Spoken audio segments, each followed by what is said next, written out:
अस्सलाम वालेकुम, आदाब। मैं हूं खलील फरहाद। बीबीएन के न्यूज़ बुलेटिन की शुरुआत करते हैं हेडलाइंस से।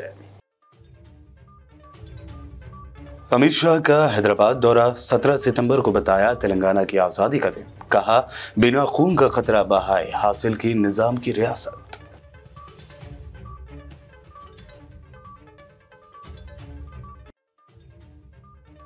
यौम यकजहती के मौके पर मजलिस इत्तेहादुल मुस्लिमीन ने निकाली अजीमुशान बाइक रैली। असदुद्दीन ओवैसी ने जलसे आम में बिना खून का खतरा बहाए हैदराबाद रियासत को हासिल करने के शाह के दावे को बताया झूठ। जलसे आम में सदर मजलिस असदुद्दीन ओवैसी ने आने वाले इलेक्शन में सीटों में तब्दीली का दिया इशारा। कहा, मौजूदा मजलिस के एमएलएस को टिकट मिलेगा या नहीं वो खुद भी नहीं जानते, मुश्किल फैसले लेना होंगे।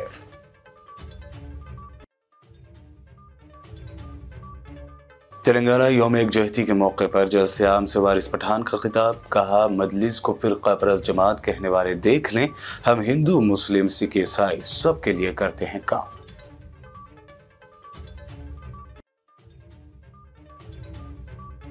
कांग्रेस वर्किंग कमेटी का इजलास इख्तिताम पजीर, अवाम के लिए किए कई वादे। टीडीपी कायद अली मस्कती, बीजेपी लीडर यनम श्रीनिवास रेड्डी ने ज्वाइन की कांग्रेस। और हैदराबादी फास्ट बॉलर मोहम्मद सिराज की आंधी में ताश के पत्तों की तरह बिखर गई श्रीलंकाई टीम। 50 रनों पर हुई ऑल आउट। हिंदुस्तान ने 10 विकेटों से बासानी मैच जीतकर एशिया कप किया अपने नाम। ये थी हेडलाइंस। बढ़ते हैं खबरों की तफसील की जानिब। Central home minister Amit Shah ने अपने दौरे हैदराबाद के दौरान आज 17 सितंबर को यौम तासीस के मौके पर बहादुर फौजियों को खिराज पेश किया। परेड ग्राउंड में मुनक़दा प्रोग्राम के दौरान वज़ीर दाखिला ने कौमी परचम लहराया और दस्तों की सलामी ली। इस मौके पर अपने खिताब में अमित शाह ने तनकीद करते हुए कहा कि 75 सालों तक किसी भी हुकूमत ने हमारे नौजवानों को आज के इस अजीम दिन से वाकिफ कराने के लिए कोई प्रोग्राम मुनक़्क़द नहीं किया। पोलराइजेशन की पॉलिसी की वजह से वो डर गए और मुबैना तौर पर तेलंगाना की आज़ादी का दिन नहीं बनाया। इस मौके पर उन्होंने आखिरी निज़ाम मीर उस्मान अली खान और सरदार पटेल का भी जिक्र किया।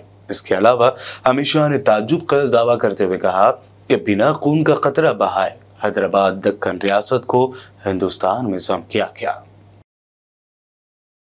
तेलंगाना यौम यकजहती के मौके पर रियासत के वज़ीर आला के चंद्रशेखर राव ने आज पब्लिक गार्डन में कौमी परचम लहराया। इस मौके पर अपने खिताब में सीएम केसीआर ने उन लोगों को वार्निंग दी जो तेलंगाना की तरक्की में रुकावट डालने की कोशिश कर रहे हैं। उन्होंने कहा कि ऐसा करने वालों को संगीन नताइज भुगतने होंगे।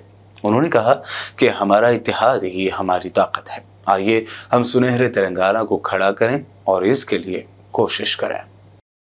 ఉమ్మడి ఆంధ్రప్రదేశ్ రాష్ట్రంలో పాలమూరు జిల్లాది ఒక విషాద గాథ. పాలమూరు రంగారెడ్డి ఎత్తిపోతల పథకానిది ఒక పోరాట చరిత్ర. 1956లో ఆంధ్రప్రదేశ్ రాష్ట్రం ఏర్పడడం వల్ల అధికంగా నష్టపోయిన జిల్లా పాలమూరు జిల్లా. తెలంగాణ రాష్ట్రం శాశ్వతంగా సంపూర్ణంగా సుజల సుఫల సుసంపన్న వ్యవసాయ రాష్ట్రంగా వెలిసిల్లేందుకు గాను కాళేశ్వరం, సీతారామ, పాలమూరు ఎత్తిపోతల పథకాల్లోని మిగిలిన పనులను వెనువెంటనే పూర్తి చేసి కృషిలో పూర్తిగా నిమగ్నమై ఉంది.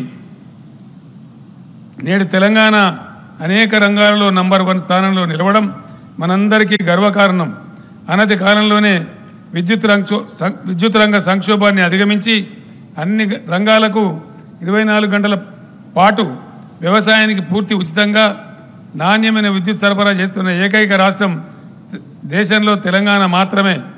తలసరి విద్యుత్ వినియోగంలో దేశంలో తెలంగాణ నెంబర్ 1। तेलंगाना के होम मिनिस्टर मोहम्मद महमूद अली ने आज तेलंगाना यौम यकजहती के मौके पर संगारेड्डी के डिस्ट्रिक्ट ऑफ कॉम्प्लेक्स में कौमी परचम लहराया। इस मौके पर अपने खिताब में उन्होंने तेलंगाना के शोहदा को खिराज पेश किया। 3,25,000 మంది రైతులకు 3,557 కోట్లు 45 లక్షల రూపాయలు రైతుల ఖాతాలలో జమ చేశాం. రైతు బీమా పథకం కింద మరణించిన 6,698 మంది రైతు కుటుంబాలకు 335 కోట్ల రూపాయలను వారి నామినీ అకౌంట్స్లో జమ చేశాం. 78,000 54 మంది రైతులకు 460 కోట్లు 74 లక్షల రూపాయల రుణమాఫీ చేస్తున్న అభివృద్ధి సంక్షేమం కార్యక్రమంలో ప్రతి ఒక్కరూ భాగస్వాములు కావాలని కోరుతున్నాను।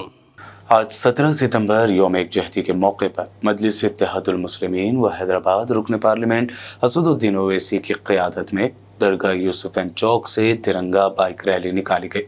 इस रैली में जहां MIM के MLA सैयद अहमद पाशा कादरी, मुमताज़ अहमद खान, मोहम्मद मौज़म खान, अहमद बिन अब्दुल्ला बलाला, जाफर हुसैन मेराज, कौसर मोहिउद्दीन, MLCs मिर्ज़ा रियासुल हसन अफंदी, मिर्ज़ा अहमद बेग और कॉरपोरेटर्स बेशमूल मीर जुल्फ़िकार अली व मोहम्मद माजिद हुसैन ने शिरकत की, तो वहीं सरगर्म कारकुनों और नौजवानों की बड़ी तादाद ने इस बाइक रैली में हिस्सा लिया। ये तिरंगा रैली नामपल्ली चौक, बाजार घाट, विजयनगर कॉलोनी, ईदगाह बिलाली, हॉकी ग्राउंड, मां साहब टैंक पहुंची। बातज़ा सदर मजलिस असदुद्दीन ओवैसी ने कौमी परचम तिरंगा लहराया। इस मौके पर मुनक़दा जलसे आम से खिताब करते हुए असदुद्दीन ओवैसी ने रियासत हैदराबाद के हिंदुस्तान में इंज़माम और पुलिस एक्शन की तफसील बताई। इसके अलावा असदुद्दीन ओवैसी ने अमित शाह के दावे कि बिना खून का कतरा बहाए हैदराबाद को हासिल कर लिया, इस पर तनकीद की और कहा कि अमित शाह झूठ बोल रहे हैं।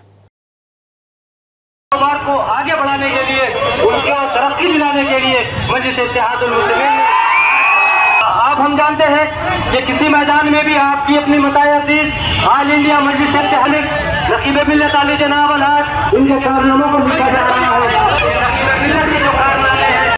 हैदराबाद का इंटीग्रेशन आसानी से और बगैर खून रेजी से हो सकता था, मगर गलती किसकी थी? उस वक्त के हुक्मरानों की गलती थी। उस वक्त के हुक्मरानों की गलती की वजह से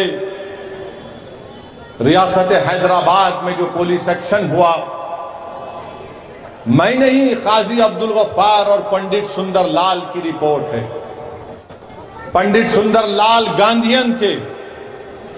काजी अब्दुल गफ्फार उस वक्त की जो भी मंजलिस थी उस वक्त उसके कट्टर खिलाफ थे। यूनुस सलीम साहब थे। इन तीनों ने जाकर मौलाना अबुल कलाम आजाद से कहा कि रियासत हैदराबाद में पुलिस एक्शन के नाम पर खून की होली खेली गई है।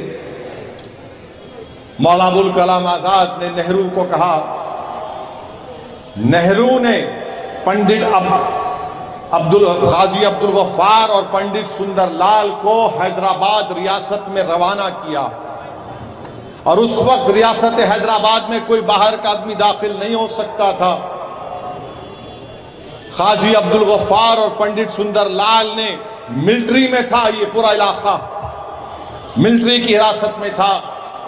रियासत हैदराबाद के कोने कोने का उन्होंने दौरा किया, और पंडित सुंदरलाल ने अपनी रिपोर्ट में लिखा, जो आज भी दुनिया में अगर आप देखना चाहेंगे तो दस्तयाब है। पंडित सुंदरलाल ने अपनी रिपोर्ट में लिखा कि रजाकारों ने अगर हिंदुओं पर जुल्म किया तो एक रजाकार के बदले में 100 मुसलमानों का कत्ल हुआ था। कि मेरे अल्फाज नहीं है, पंडित सुंदरलाल ने अपनी रिपोर्ट में लिखे। पंडित सुंदरलाल ने लिखा कि हमने कई बौलियां ऐसी देखी जहां पर औरतों की लाशें थीं, और हमने इन लाशों में यह भी देखा कि एक मां के सीने से लपटे हुए मासूम बच्चे भी थे जब बौलियों से लाशों को निकाला गया था। और आज अमित शाह आकर हैदराबाद में तकरीर कर कर कहते हैं कि बगैर खून का खतरा गिरे आसानी से काम हो गया। अमित शाह, आप झूठ कह रहे हैं। जिस तरह पंडित नेहरू ने 18 सितंबर 1948 में ऑल इंडिया रेडियो से अपने खिताब में झूठ कहा था कि बगैर खून का खतरा गिरे, सब चीज आसानी से हो गई। पंडित सुंदरलाल की रिपोर्ट नेहरू की झूठ को साबित करती है। पंडित सुंदरलाल की रिपोर्ट मौजूदा होम मिनिस्टर अमित शाह के झूठ को साबित करती है। ये रिपोर्ट कभी पढ़ने का मौका मिला नौजवानों तो पढ़ो, तारीख को पढ़ो नौजवानों, ताकि मुस्तकबिल में हम अपनी आने वाली नस्लों के लिए अच्छा फैसला कर सकें। पंडित सुंदरलाल की रिपोर्ट है और पंडित सुंदरलाल की रिपोर्ट में यह भी लिखा गया है कि हिंदू जुलाहों ने, हिंदू बुनकरों ने अपने मुस्लिम बुनकरों की जानें बचाई। पंडित सुंदरलाल ने अपनी रिपोर्ट में यह भी लिखा कि कई मुस्लिम खवातीन को, जिनको घरों में अगयार लेकर चले गए थे, तो हमारे हिंदू भाई जाकर उन मुस्लिम बहनों को, बीवियों को लेकर आकर उनके घरों को रवाना किए। तो पंडित सुंदरलाल की रिपोर्ट को इस तरह भी पढ़ना पड़ेगा, देखना पड़ेगा। मेरे अजीज दोस्तों और बुजुर्गों, यकीनन सुंदरलाल की रिपोर्ट कहती है कि 20,000 से ज्यादा मुसलमानों का कत्लेआम हुआ था। ये रिपोर्ट में लिखा गया है। अब अगर कोई बीजेपी के लोग बोलेंगे नहीं झूठ है, तो फिर क्या पार्लियामेंट में इंदिरा गांधी ने आकर जवाब नहीं दिया था कि अगर मैं पंडित सुंदरलाल की रिपोर्ट को आवाम के सामने रखूंगी तो यह नेशनल इंटरेस्ट में नहीं होगा। इंदिरा गांधी ने लोकसभा की फ्लोर पर आकर कहा था, और क्यों कहा था कि यूनुस साहब एक मैगजीन को, एक इंटरव्यू में उसका जिक्र किए थे पंडित सुंदरलाल का। हां, यह बात सच है कि सरदार पटेल ने सुंदरलाल की रिपोर्ट को नहीं माना और कहा कि आपने कैसा लिखा, ये सब बातें मैं इसको नहीं मानता हूं। मगर सुंदरलाल ने और काजी अब्दुल गफ्फार ने अपनी फाइंडिंग्स में, बल्कि एक बड़ी रिपोर्ट है, मेरे पास इतना वक्त नहीं है कि उन तमाम बातों को आपके सामने रख सकूं। जलसे आम से खिताब करते हुए असदुद्दीन ओवैसी ने 7वें निज़ाम मीर उस्मान अली खान के बारे में तफसील बताई कि वो बादशाह थे, लेकिन हिंदुस्तान ने फिरकावाराना हमाहंगी की मिसाल कायम की थी। इसके साथ ही उन्होंने निज़ाम मीर उस्मान अली खान की दूर अंदेशी के बारे में भी तज़किरा किया। मेरे अजीज दोस्तों और बुजुर्गों, यकीनन निजाम के कंट्रीब्यूशन को कोई डिनाई नहीं कर सकता, मगर फ्यूडल सिस्टम था, बादशाह था, जमहूरियत नहीं थी। मगर निजाम ने जो उस वक्त हैदराबाद के लिए काम किया, ये पुराना एयरपोर्ट, ये गंडीपेट, हिमायत सागर, मंदिरों को निजाम ने जागीरें दी थी। खम्मम की मशहूर मंदिर को निजाम ने इंतजाम किया था। ये बंद कर दिए झुंझुने को।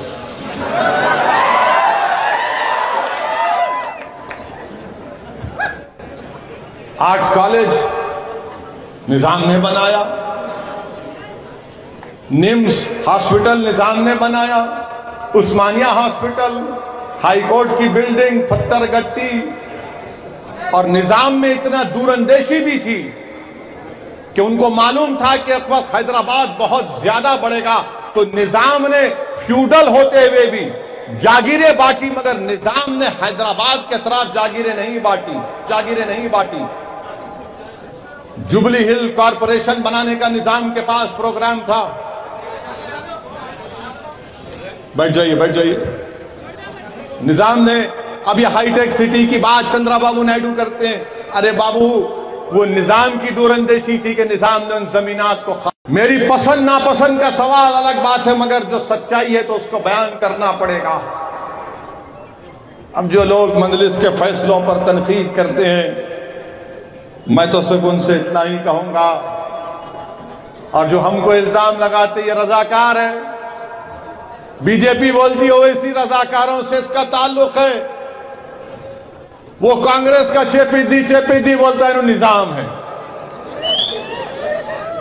अरे इन्हों हम निजाम, हम रजाकार, और आप क्या है, दूध के धुले हुए हैं। तेलंगाना में बीजेपी की बंडी में पंचर पड़ चुका है,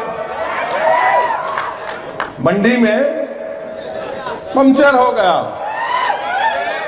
इस दौरान असदुद्दीन ओवैसी ने फर्जी गौरक्षक मोनू मानेसर के हाथों जिंदा जलाकर कत्ल कर दिए गए जुनैद नासिर का जिक्र किया और कहा कि किसी कांग्रेसी लीडर ने उनके अफराद खानदान से मुलाकात नहीं की। हमारे वजीर आजम तो मुंह खोलते ही नहीं है। जुनैद नसीर को जिंदा जला दिया गया, हरियाणा में बीजेपी की सरकार है। जुनैद नसीर के घर को राजस्थान में कौन मिलने जाता है? कांग्रेस का अशोक गहलोत नहीं, असदुद्दीन ओवैसी हैदराबाद से जाकर मुलाकात करता। और मैं आपको बता रहा हूं कि जब मैं वहां पर गया नसीर के घर को,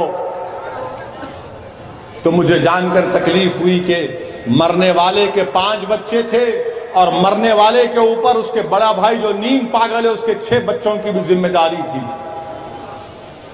वहां पर कांग्रेस की हुकूमत ने एक्स ग्रेशिया क्या दिया? 5 लाख। कन्हैया लाल का कत्ल, वो टेलर था कन्हैया लाल, उसको दहशतगर्दों ने उसको मार दिया।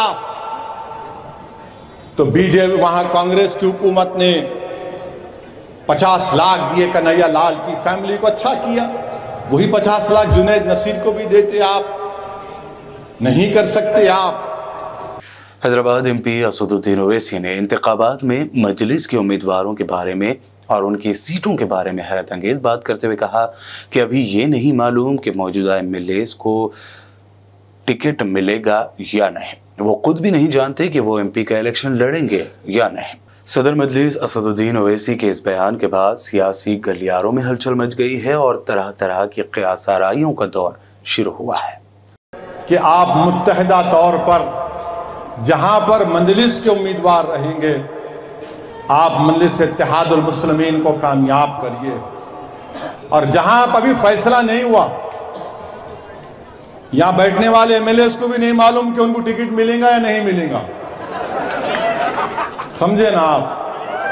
अब इसके बाद जाहिर है सब परेशान होंगे, ये क्या बोल के जा रहे हैं लोग। मेरे को भी नहीं मालूम कि मैं एमपी का इलेक्शन लड़ूंगा या नहीं लड़ूंगा। ये तो अल्लाह फैसला करने वाला। अल्लाह सुब्हानहू व तआला से आपसे मेरी गुजारिश है कि आप दुआ करो कि अल्लाह मुझसे और मेरे साथ जो जमात के अरकान हैं, जिनसे मैं मशवरा करता हूं, अल्लाह हमको अच्छा फैसला लेने की तौफीक अता फरमाए। आसान काम नहीं है, बहुत मुश्किल काम होता है। अगर ईमानदारी से देखा जाए तो सब हकदार हैं, मगर फैसला लेना है। और दूसरा फैसला ही नहीं हुआ कि मजलिस कहां से लड़ेगी। अभी सबको बेचैनी है, कहां से लड़ रहे, कहां से लड़ रहे, कहां से लड़ रहे। भाई साहब, जहां से लड़ेंगे लड़ेंगे, दिल खोल के लड़ेंगे, बेबाक होके लड़ेंगे, घर को जला के लड़ेंगे और कामयाब करेंगे इंशाअल्लाह ताला हमारा उम्मीदवार। वक्त हुआ है एक शॉर्ट ब्रेक का। जल्द लौटेंगे और देखेंगे मज़ीद अहम खबरें।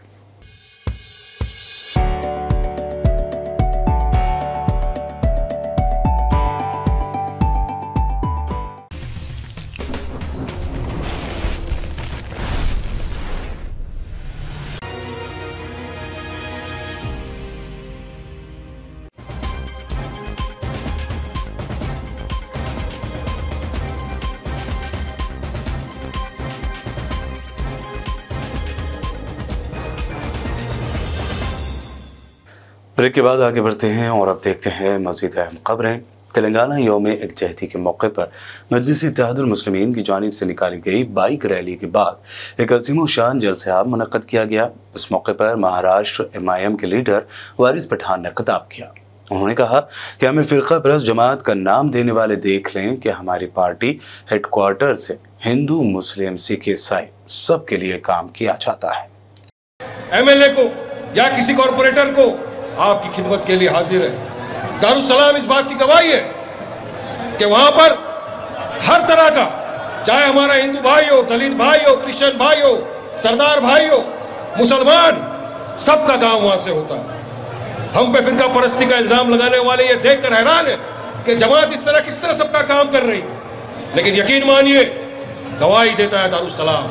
जब तमाम MLA MLCs बैठकर वहां से काम करते हैं, बैरिस्टर असदुद्दीन ओवैसी साहब, अकबर साहब बैठ कर वहां पर लोगों के हर मसले मसाइल का हल करते हैं, तब इनको समझ में आता है, यकीन आता है वाकई में जमात जमात है। आपकी मोहब्बत जमात को यहाँ तक लाई है। मुझे यकीन है कि इंशाअल्लाह आने वाले चुनाव में भी आप तमाम इसी तरह से इत्तेहाद पैदा करेंगे, मुत्तहिद होंगे और जमात का कांधा ब कांधा आगे साथ में लेकर चलेंगे, अपनी मोहब्बतों से नवाजेंगे, अपनी दुआओं से नवाजेंगे और जमात को सिर्फ हैदराबाद में ही नहीं, देश के हर कोने कोने के अंदर लहराएंगे। देश के हर कोने कोने में जमात के काम क्या जाएंगे, वहां का काम करना है, देश में जाना है सब तरफ। इसी जलसे आम से खिताब करते हुए याकूतपुरा एमएलए अहमद पाशा कादरी ने कांग्रेस पर जमकर निशाना साधा। उन्होंने कहा कि हिंदुस्तान में मुसलमानों पर सबसे ज्यादा जुल्म करने वाली पार्टी कांग्रेस है। सोनिया गांधी ने सालारे मिल्लत के सामने मुसलमानों से माफी चाही। 10 साल तक हिंदुस्तान के अवाम बिला लिहाज मजहब मिल्लत इक़्तिदार से कांग्रेस को महफूज कर दिया था, आने नहीं दिया। सोनिया गांधी की माफी के बाद 2004 से इनको इक़्तिदार मिला। वही रविश पुरानी मुसलमान की दुश्मनी और मुसलमानों को नीचा करने का मंसूबा हिंदुस्तान की तारीख में सबसे ज्यादा फसादात कराने वाली अगर कोई जमात है वो कांग्रेस पार्टी। बीजेपी हमारे सामने का बच्चा है, 1978 में पैदा हुआ। इनसे हमको खौफ नहीं है, हमको उनसे खौफ है जो हमारे साथ दावे और मोहब्बत का दावा करके हमारी पीठ पे खंजर मारने की कोशिश करते हैं। बहुत सारी बातें इंशाल्लाह इंतखाबी जलसों में आपके सामने रखी जाएंगी और यकीनन मुसलमान हक परस्तों का साथ देने वाला है, हक की बुनियाद पर मजलिस कोड देने वाले हैं। बिला लिहाज तफरीक फिरका व मजहब मुसलमान आज भी मजलिस इत्तेहादुल मुस्लिमीन के साथ है। इंशाअल्लाह आइंदा नताइज भी बताएंगे, बड़े बड़े तकारीर होंगे। नकीब मिल्लत की शोला बयानी, हबीब मिल्लत की बेबाकी, हबीब मिल्लत की बेबाकी का जब आगाज हो तो लोगों का क्या आलम होगा अंदाजा कीजिए। दिल वालों की बस्ती में एक कलंदर काफी है, 100 नारों में एक नारे हैदर काफी है। झूठ सुना के कब तक नफरत बेचोगे, जालिम तेरी नींद उड़ाने मेरा अकबर काफी। शुक्रिया, खुदा हाफिज। नामपल्ली एमएलए जाफर हुसैन मेराज ने आज यौम एकजहती के मौके पर बाइक रैली के लिए हल्का असम्बली नामपल्ली को मुंतखब करने पर सदर मजलिस का शुक्रिया अदा किया। एमएलए जाफर हुसैन मेराज ने वाज़ेह अल्फाज में मजलिस मुखालिफिन को मुतनब्बा भी किया है। आज का ये जो कौमी एकजहती रैली जो निकली गई है उसके लिए मैं सबसे पहले नकीब मिल्लत बैरिस्टर असदुद्दीन ओवैसी साहब का शुक्रिया अदा करना चाहता हूँ और हबीब मिल्लत जनाब अकबरुद्दीन ओवैसी साहब का शुक्रिया अदा करना चाहता हूँ। इस रैली को होस्ट करने का मौका नामपल्ली असम्बली कॉन्स्टिट्यूंसी को दिया है। मैं तमाम नामपल्ली असम्बली कॉन्स्टिट्यूंसी के कारपोरेटर, सदर, मुतमदीन, एक्टिव वर्कर, इन सबके जानिब से शुक्रिया अदा करते हुए कहना चाहता हूँ आज जब दरगाह यूसुफैन पे हाजिरी डालकर अल्हम्दुलिल्लाह जब ये रैली निकली थी कौमी एकजहती की, तो आपने देखा क्या देखा, सरों का समंदर दिख रहा था। जिधर देखो तिरंगा और मजलिस का झंडा लहरा था और दुश्मनों ने ये सोच लिया अब मजलिस इत्तेहादुल मुस्लिमीन के सदर नकीब मिल्लत बैरिस्टर असदुद्दीन ओवैसी साहब ये शेर जब पंजा रखा नामपल्ली की सरजमीन हिल गई और सबके साथ कहने लगे जो आना है आ जाओ बाबू, ये हल्के नामपल्ली है, आने का रास्ता तो सबको मालूम है, जाने का रास्ता हम बताते हैं किस तरीके से जाते हैं। Civil supplies minister Gangula Kamalakar ने 17 सितंबर यौम कौमी इत्तेहाद के मौके पर करीमनगर देही मंडल के तिगलगुट्टा पल्ली में वाक़े तेलंगाना भवन में कौमी परचम लहराया। उन्होंने इस मौके पर मुनक़दा तक़रीबात में शिरकत की और रियासत की आवाम को मुबारकबाद पेश की। इस मौके पर उन्होंने तहरीक तेलंगाना के दौरान शहीद होने वाले अफराद को ख़िराज पेश किया और उनकी कुर्बानियों को याद किया। తద్వారా రాబోయే కాలానికి ఒక గొప్ప నగరంగా అందియాలని చెప్పేసి మా ప్రభుత్వం చూస్తుంది। మీ అందరూ కూడా తెలంగాణ రాష్ట్రం ఏర్పడదంత ఒక గొప్ప నగరంగా మారుతుంది, గొప్ప తెలంగాణ రాష్ట్రంగా మారుతుంది। మీ అందరూ శుభాకాంక్షలు తెలుసుకున్నాం। I wish you all the best. ఈ రోజు వైపు అన్ని కులాలు అన్ని మతాలు కలిసిమెలిసి జీవించాలని, ఒకవైపు వెంకటేశ్వర స్వామి టెంపుల్, ఒకవైపు ఈద్గా, ఇలాంటి గొప్ప గొప్ప అన్ని కులాల మతాలు కలిసిన నగరంగా ఈరోజు కరీంనగర్ రూపుదిద్దుకుంటుంది। सिरसिल्ला कलेक्ट्रेट अहाते में आज कौमी एकजहती तकरीब का सरकारी तौर पर इनेकाद अमल में आया, जिसमें साबिक़ रुकन parliament Karimnagar Telangana planning board vice chairman Boinapalli Vinod Kumar ने कानून साज कौंसिल रुकन नारादास लक्ष्मण टेसो आप चेयरमैन कोंडोरी राविंद्र राव के साथ मिलकर पुलिस से सलामी ली और कौमी परचम लहराया। इस दौरान विनोद कुमार ने कहा कि रियासती हुकूमत 17 सितंबर कौमी एकजहती के दिन के तौर पर मना रही है। శ్వాస అందరిలోని కలిగిస్తున్నది। రాజన్న సిరిసిల్ల జిల్లాలో చేపడుతున్న అనేక అభివృద్ధి సంక్షేమ కార్యక్రమాల్లో ప్రతి ఒక్కరూ పాలు పంచుకోవాలని తెలంగాణ సమైక్యత దినోత్సవం సాక్షిగా జాతీయ సమైక్యత సమగ్రతను చాటేలా యావత్ భారతావనికి తెలంగాణను రాజన్న సిరిసిల్ల దిక్సూచిగా నిలవాలని కోరుతున్నాను। జై తెలంగాణ, జై హింద్। तेलंगाना में इंतखाबी मुहिम कांग्रेस ने शुरू कर दी है। आज कांग्रेस की वर्किंग कमेटी का इजलास इख्तिताम पजीर हुआ। इस इजलास में तेलंगाना समेत 5 रियासतों के इलेक्शन व दीगर मुख्तलिफ इशूज़ पर तफसीली तबादला ख्याल किया गया। साथ ही तेलंगाना की आवाम से कई वादे भी किए गए। इस इजलास में कांग्रेस सदर मल्लिकार्जुन खड़गे, साबिक सदर Sonia Gandhi, party general secretary Priyanka Gandhi व दीगर रियासती कायदीन ने शिरकत की। कांग्रेस सदर मल्लिकार्जुन खड़गे की मौजूदगी में महबूब नगर के साबिक एमएलए यनम श्रीनिवास रेड्डी, मस्कती डेयरी के चेयरमैन व टीडीपी लीडर अली मस्कती, खम्मम के कारपोरेटर डोडा नागेश, जुबली हिल्स हलके से उपेंद्र रेड्डी ने कांग्रेस में शमूलियत इख्तियार की। पार्टी सदर मल्लिकार्जुन खड़गे ने उन्हें पार्टी खंडवा पहनाकर कांग्रेस में वेलकम किया। हुकूमत तेलंगाना की जानिब से मुस्तहिकीन में डबल बेडरूम मकानात देने का सिलसिला जारी है। ऐसे में जुबली हिल्स एमएलए मांगटी गोपीनाथ ने सेकंड लिस्ट के तहत 500 मुस्तहिकीन में डबल बेडरूम मकानात हवाले किए। हर एक चीज दे रहे, जो भी गरीब लोग के लिए, अभी मुसलमानों के लिए मिशना दे रहे, आ रहे 2 दिन में वो भी दे रहे, लोना दिए, 20 को लोना दिए, एससीएम को दलित बंधु दिए 10 लाख। ये दलित बंधु भी 10 लाख अनाउंस करें, जब पूरे लोग आसे थे, कहाँ से देते, कैसा देते बोल के पूरे लोग इतना बदलाम करे। देश से होकर हम लोग बुला रहे, अरे आओ भाई। मैं परसों भी पहला जो 500 जन को दिए उस दिन भी माइक पे बात करा कि कांग्रेस वालों को बीजेपी पर आओ, बोला आके देखो हम लोग गरीब लोगों को डबल बेडरूम दे रहे, अभी आके बात करो तो कोई भी नहीं आते। काम होने से पहले काली पीली बदनाम करते। शादी मुबारक, कल्याण लक्ष्मी चेक दिए, जब सीएम साहब अनाउंस करे, जब ऐसे बदनाम करे पूरा, कहाँ से लाके देते, पैसे नहीं है। तेलंगाना गवर्नमेंट में बोले 50,000 दिए, 75,000 दिए, 1,116 रुपए दे रहे, मामूली बात नहीं है। चैनल में आपका इस्तकबाल है। मैं हूं सैयद जमील अहमद। आज मैं आया हूं जुबली हिल्स एमएलए मागंडी गोपीनाथ साहब के कैंप ऑफिस में। जैसा कि आप जानते हैं, आज डबल बेडरूम का सेकंड लिस्ट का अनाउंसमेंट हुआ। मेरे पीछे देखिए, ये सारे बेनिफिशियरीज आपके सामने नज़र आ रहे हैं। आइए मैं इनसे बात कराने की कोशिश करूंगा।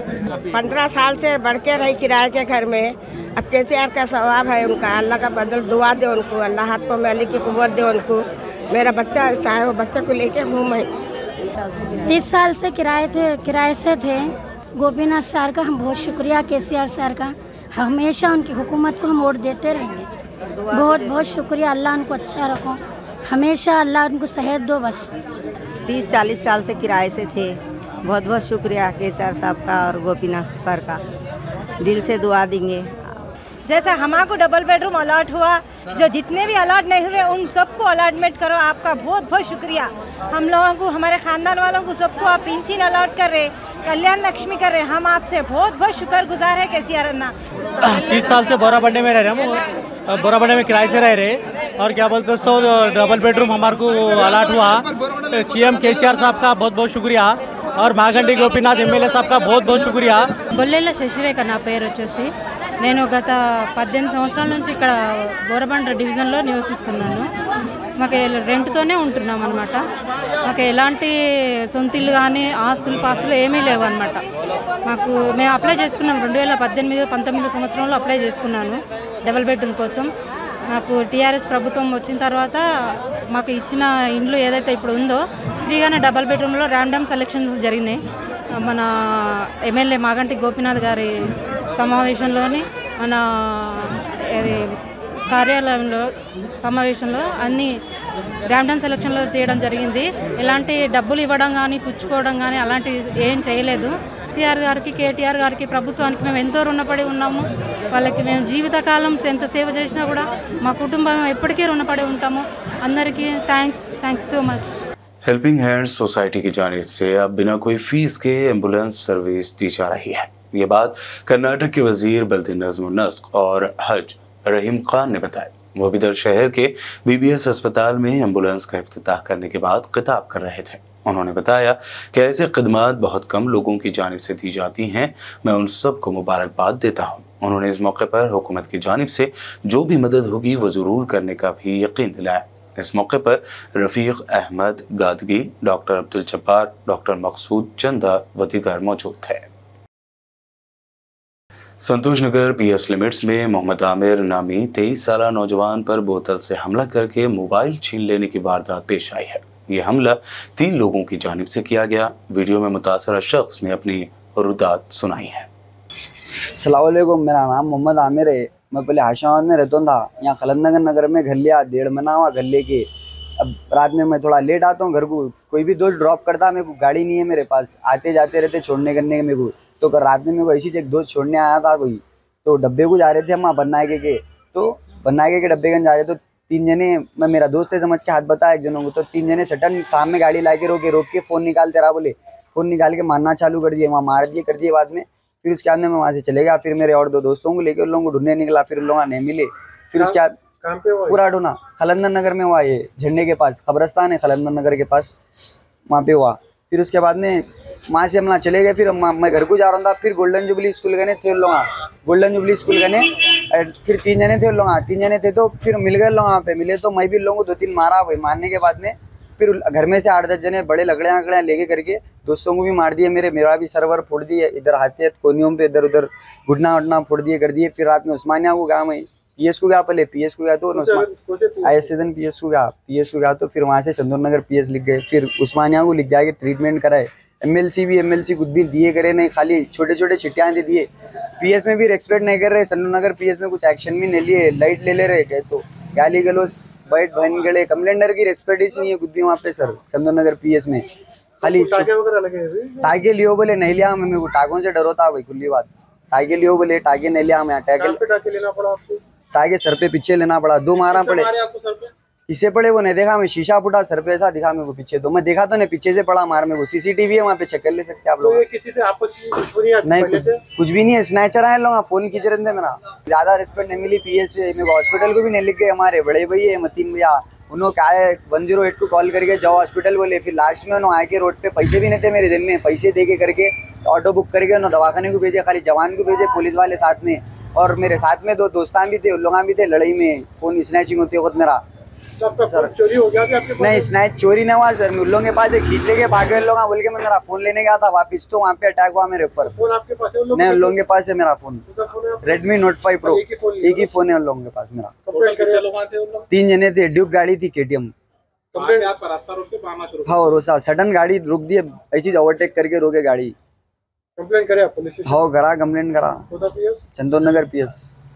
और अब आखिर में बात करते हैं एशिया कप फाइनल की, जिसमें हैदराबादी फास्ट बॉलर मोहम्मद सिराज ने तबाहकुन गेंदबाजी की। हैदराबादी फास्ट बॉलर मोहम्मद सिराज की खतरनाक बॉलिंग की आंधी में श्रीलंकाई टीम ताश के पत्तों की तरह बिखर गई। आज मोहम्मद सिराज ने खतरनाक गेंदबाजी करते हुए सिर्फ 7 ओवरों में 21 रन देकर 6 विकेट लिए। उनके अलावा बुमराह ने 1 जबकि हार्दिक पांड्या ने 3 विकेट चटकाए। पहले बैटिंग करने वाली श्रीलंकाई टीम 50 रनों पर ही ढेर हो गई। मोहम्मद सिराज की खतरनाक गेंदबाजी के बाद टीम इंडिया को फाइनल में इंतहाई कम 51 रनों का टारगेट मिला, जिसे उसने शुभमन गिल के 27 रन और ईशान किशन के 23 रन की बदौलत बिना कोई विकेट खोए बआसानी हासिल कर लिया और एशिया कप अपने नाम कर लिया।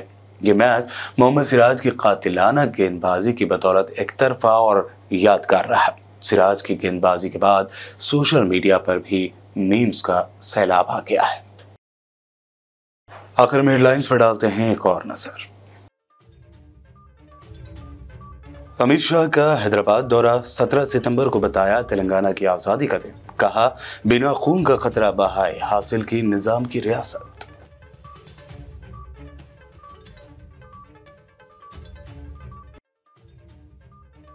यौम यकजहती के मौके पर मजलिस इत्तेहादुल मुस्लिमीन ने निकाली अजीमुशान बाइक रैली। असदुद्दीन ओवैसी ने जलसे आम में बिना खून का खतरा बहाए हैदराबाद रियासत को हासिल करने के शाह के दावे को बताया झूठ। जलसे में सदर मजलिस असदुद्दीन ओवैसी ने आने वाले इलेक्शन में सीटों में तब्दीली का दिया इशारा। कहा, मौजूदा मजलिस के एमएलएस को टिकट मिलेगा या नहीं वो खुद भी नहीं जानते, मुश्किल फैसले लेना होंगे।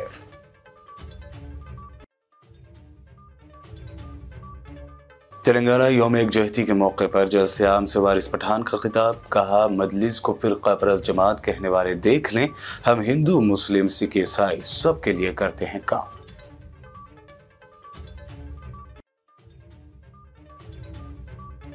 कांग्रेस वर्किंग कमेटी का इजलास इख्तिताम पजीर, अवाम के लिए किए कई वादे। टीडीपी कायद अली मस्कती, बीजेपी लीडर यनम श्रीनिवास रेड्डी ने ज्वाइन की कांग्रेस। और हैदराबादी फास्ट बॉलर मोहम्मद सिराज की आंधी में ताश के पत्तों की तरह बिखर गई श्रीलंकाई टीम। 50 रनों पर हुई ऑल आउट। हिंदुस्तान ने 10 विकेटों से बआसानी मैच जीतकर एशिया कप किया अपने नाम। पीबीएन न्यूज बुलेटिन में फिलहाल के लिए इतना ही। दिलचस्प प्रोग्राम्स और दिगर ताज़ा तरीन अपडेट्स के लिए देखते रहिए पीबीएन चैनल।